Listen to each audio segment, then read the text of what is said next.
Hey, what's this? Didn't tell me you took him out? The court said yes. Yeah, but what did the doctor say? Can I do an interview for a school project on mental illness? No. I'm ready. I feel motivated. I don't feel so angry all the time. The whole time you're rooting for this Hemingway guy to survive the war and to be with the woman that he loves. It's 4 o'clock in the morning, Pat. I can't apologize. I will apologize on behalf of Ernest Hemingway, because that's who's to blame here. Yeah, have Ernest Hemingway call us and apologize to us, too. Pat, you have to have a strategy. I hate my illness, and I want to control it. I hope you're okay with Veronica's sister coming over. Tiffany and Tommy? Just Tiffany. What happened to Tommy? He died. How'd he die? Please, don't bring it up. Hey, Tiffany. This is Pat. You look nice. Thank you. How'd Tommy die? What meds are you on? I used to be on lithium and Seroquel. I was on Xanax. You ever take Klonopin? Klonopin. Yeah. Like, is it what? I'm tired. I want to go. Are you going to walk me home or what? You have poor social skills. You have a problem. I have a problem? You say more inappropriate things than appropriate things. Doc, she's crazy. Oh, what the hell? She knew where I was. She followed me. Why don't you run somewhere else? Calm down, crazy. Maybe she just needs a friend. You want to have dinner at this diner? Pick me up at 7:30. So how's your job? I just got fired, actually. Oh, really? How? Having sex with everybody in the office. Everybody?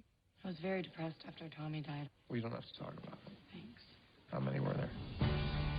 Oh, she's a mess. You gotta be careful. She does a lot of therapy. I go to a lot of therapy. Am I messed up? I just gotta get a strategy, you know?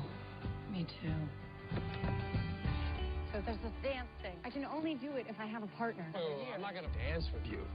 So is this the girl you wrote about? You wrote about me? She's fine. She is my friend with an F. A capital F.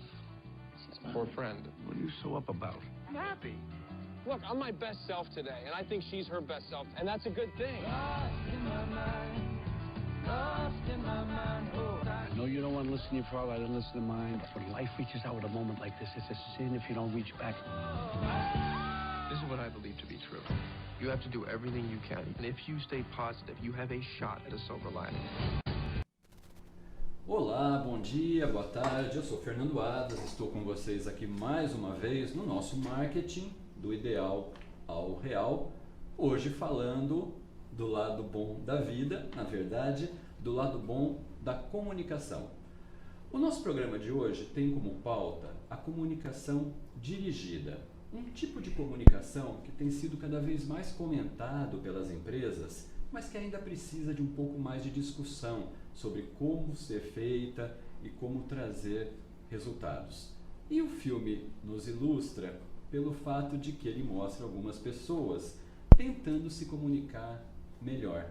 O grande desafio do ser humano no filme e o grande desafio das empresas na prática é não só criar essa comunicação, como mantê-la de modo eficaz, de modo produtivo, para que ela gere resultados e possa concretamente melhorar a tua imagem, a tua marca e, consequentemente, a tua posição no mercado.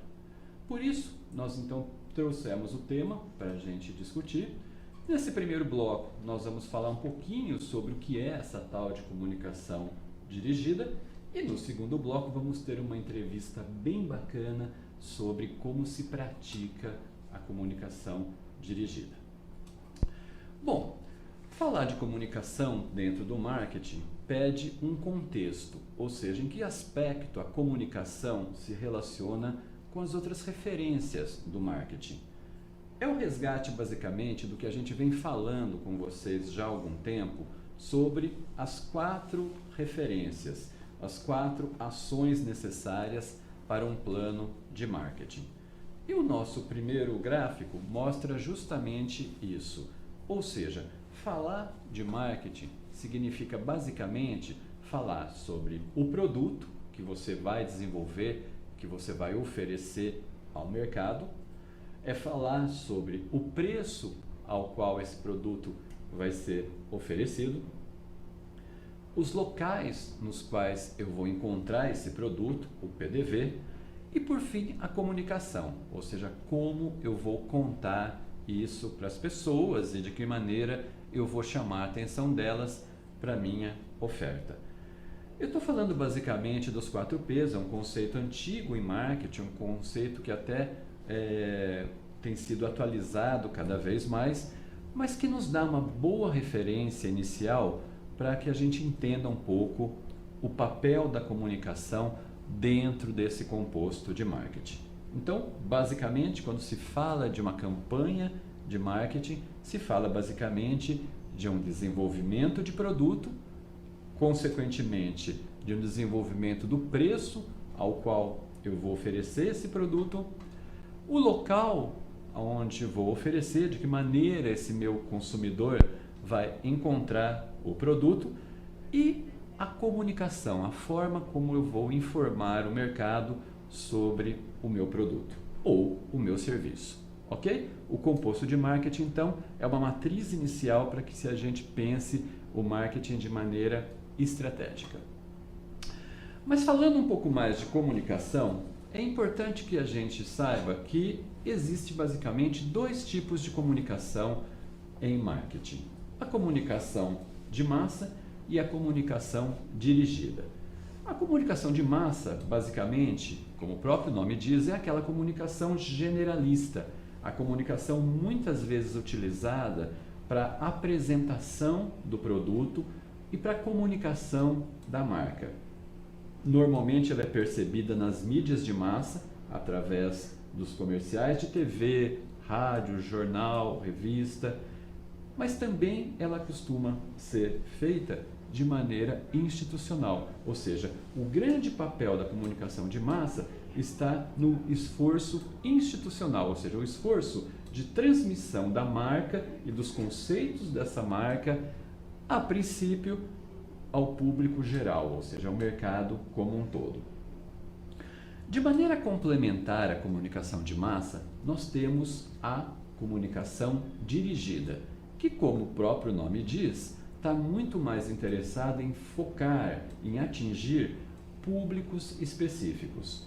E esses públicos são específicos por vários motivos. Eles são específicos porque eles apresentam determinada faixa socioeconômica, um perfil de renda, um perfil de endereço, um perfil de automóvel, um perfil de trabalho, profissão, enfim, a comunicação dirigida, ela vai justamente atingir segmentos específicos. E em relação à segmentação, essa discussão também é cada vez mais efervescente, cada vez mais dinâmica, porque segmentar mercado é um grande desafio. É um grande desafio do ponto de vista de você desenhar o teu público-alvo e saber para quem eu vou vender e, consequentemente, é um desafio no sentido de você também buscar e localizar esse público-alvo. Por isso, falar sobre comunicação dirigida ainda é um assunto inovador, polêmico e que traz sempre boas referências para o nosso aprendizado. Mas, de qualquer maneira, quando se fala então de comunicação, eu posso dizer que a comunicação ela se divide, grosso modo, em massa e dirigida. Agora, falar um pouquinho mais do uso dessas 2 comunicações. Em geral, as empresas utilizam a comunicação de massa num primeiro momento, ou seja, num momento em que ela chega ao mercado para comunicar algo de novo. Esse algo de novo pode ser a própria marca, podem ser os diferenciais dessa marca, pode ser um lançamento de produto, enfim. Se a empresa está no momento de apresentação para o mercado, ela está, então, muito voltada para a comunicação de massa. A comunicação de massa ela é perfeita para esta fase de apresentação. Ela também pode ser usada na fase de venda, ou seja, a primeira etapa, o primeiro momento de relacionamento com o mercado tem a ver com a apresentação dessa empresa ao mercado. Você chega ao mercado e se apresenta com determinada promessa, com determinada marca. A segunda etapa desse relacionamento tem a ver com a etapa de vendas, ou seja, eu me apresentei ao mercado, eu ofereci coisas a esse mercado e eu espero que esse mercado reaja positivamente às minhas promessas, às minhas ofertas. A comunicação de massa também é muito adequada para esta segunda fase, ou seja, para a fase de vendas. Então, normalmente, as empresas investem em massa nesses dois momentos, na fase de apresentação e na fase de vendas. A fase seguinte a essa fase de vendas dá conta dos clientes que compraram, ou seja, você comprou e aí você se torna cliente, você deixa de ser um simples consumidor para se tornar cliente. É a terceira fase de relacionamento. É a fase na qual você espera que a marca, que a empresa te percebam como cliente, reconheçam a sua fidelidade, te deem recompensas por ela. Então, normalmente, nós chamamos essa fase de uma fase de fidelização, uma fase de relacionamento para a qual a comunicação dirigida é perfeita. Então, nessa terceira fase de relacionamento, a comunicação dirigida acaba tendo bastante sentido. E nós temos também uma outra fase que vislumbra aqueles clientes que foram embora, os clientes que nós chamamos de clientes dormentes, ou os clientes que estão em fase de recuperação. Para essa fase, a comunicação dirigida também é perfeita, ou seja, tentar recuperar os clientes que se foram e, de alguma maneira, trazê-los novamente para a marca. Então, grosso modo, a comunicação de massa atua basicamente na fase de apresentação e vendas, e a comunicação dirigida na fase de vendas, de fidelização e de recuperação. Bom, agora falando um pouco mais sobre comunicação dirigida, existem basicamente 4 maneiras de se praticar a comunicação dirigida. A primeira maneira é a ação postal, ou seja, eu consigo falar de maneira particular com alguém mandando uma carta para essa pessoa. A segunda maneira é a ação virtual. Eu consigo falar com alguém mandando um e-mail. Eu também posso conseguir falar com essa pessoa usando o telefone, uma ação telefônica. E também posso falar com essa pessoa de maneira dirigida numa ação pessoal, também entendido como uma abordagem pessoal ou até um evento. Falando um pouquinho mais sobre a ação postal, é importante que se diga que a ação postal normalmente é entendida como a mala direta, ou seja, o envio de correspondência, o envio de texto ao destinatário, ao prospect que nós desejamos conquistar. A mala direta, ela tem algumas características, ela tem normalmente um teor mais técnico, como o nosso próprio slide mostra. As ações postais, então, elas têm uma referência mais técnica, têm um caráter um pouco mais documental e, consequentemente, dão mais credibilidade. Então, normalmente, quando se opta pelo uso da ação postal, normalmente se busca essas questões, a questão do teor técnico, do caráter documental e, por consequência, de uma maior credibilidade. Não que as outras ações não tenham credibilidade, mas a peça gráfica, o material escrito, normalmente dá esse caráter documental à comunicação. Uma outra questão, uma outra forma de se fazer a comunicação dirigida é a ação virtual. Quando se fala de ação virtual, normalmente nós entendemos o e-mail, as campanhas de e-mail marketing e também as ações em redes sociais. Então são os dois exemplos de ação dirigida virtual. As ações virtuais normalmente têm um teor de sondagem, ou seja, você dispara aquele e-mail marketing para avaliar a reação daquele público-alvo.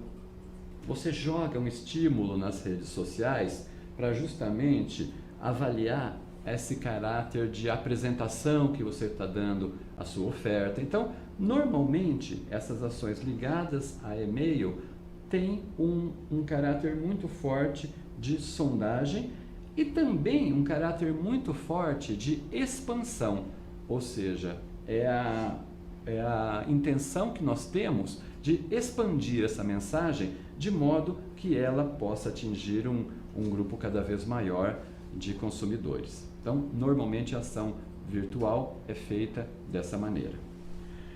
Um outro aspecto que nós temos do ponto de vista de ação é a de ação dirigida, é o telefone, a famosa ação de telemarketing, que também hoje é percebida através do SMS, do torpedo ou da mensagem de texto no seu celular.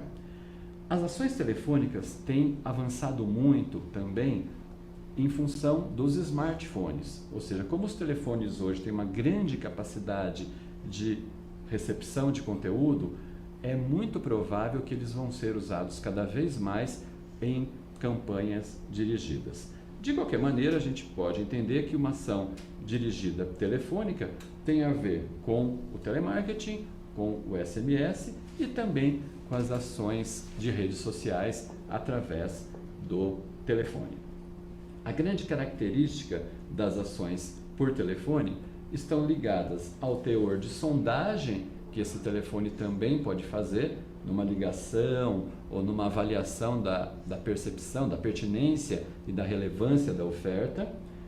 Também existe aí um caráter de apresentação. Eu normalmente uso o telefone para apresentar determinada campanha e sondar esse consumidor sobre a oferta. E também o telefone me permite a personalização, ou seja, permite que a gente interaja com determinado indivíduo e possa, a partir dessa interação, cada vez mais personalizar a nossa oferta. O telefone no Brasil é uma grande mídia, uma mídia usada de maneira muito ampla pelas empresas. A gente até considera que muitas vezes ele é usado de maneira inadequada, porque você liga para alguém, muitas vezes sem uma noção do perfil para quem você está ligando, sem uma noção do benefício da tua oferta a ser dirigido. Então, existe muita polêmica hoje no Brasil sobre o uso do telefone e é por isso que antes de começar a fazer as suas ligações, é importante que você tenha aí um pouco daquele planejamento que a gente sempre salienta aqui sobre para quem eu vou ligar, perfil do mailing, o que eu vou dizer para essa pessoa, perfil da sua oferta, que a sua oferta seja pertinente e relevante, e como eu vou falar, o script, o famoso tripé do telemarketing que assegura sucesso na sua ação telefônica. Ok? Bom, e para finalizar, nós temos as ações pessoais. As ações pessoais normalmente são vistas como as ações ligadas a eventos e as próprias ações de venda pessoal. São duas maneiras que nós temos de desenvolver uma comunicação dirigida pessoal. Quando se fala de eventos, a gente também já vem dividindo aqui com vocês algumas preocupações. É importante que na organização de um evento você tenha muito claramente o perfil do mailing a ser convidado. Ou seja, antes então de disparar o teu convite para o evento, que você possa ter esse cadastro atualizado, e essa atualização pode ser feita por telefone, no relacionamento que você já tem com esses clientes, enfim, que você tenha um cadastro atualizado antes de disparar o convite. Uma vez atualizado o contato, o convite funciona como estímulo dirigido, ou seja, ele pode ser feito por e-mail, ele pode ser feito por carta, mas ele é de alguma maneira o estímulo que vai dirigido em função dessa atualização cadastral. E depois do envio do convite, o famoso RSVP, a famosa ação de confirmação de presença. Normalmente, a gente vem recomendando que a atualização cadastral seja feita por telefone, que o convite seja feito por e-mail ou carta e que o RSVP possa depois também ser feito por telefone. É o famoso sanduíche que você já conhece e a gente muitas vezes já citou aqui nos nossos programas. Então, para completar, eventos são um bom exemplo de comunicação dirigida pessoal. E a própria visita pessoal também é uma comunicação dirigida.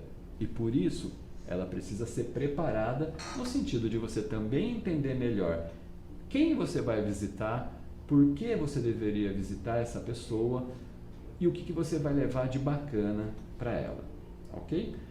Pessoal, a comunicação dirigida, ela é muito bacana de ser feita por vários motivos. Primeiro, porque ela tem grande possibilidade de controle, ou seja, você consegue muito bem perceber quanto vai investir e qual é o retorno esperado disso. Ela te dá uma noção muito clara de ponto de equilíbrio, de retorno esperado e de mensuração.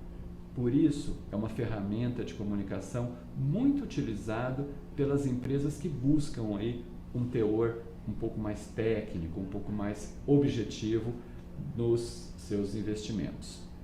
Ok? Em síntese é isso. A gente espera então ter dividido com vocês alguns conceitos.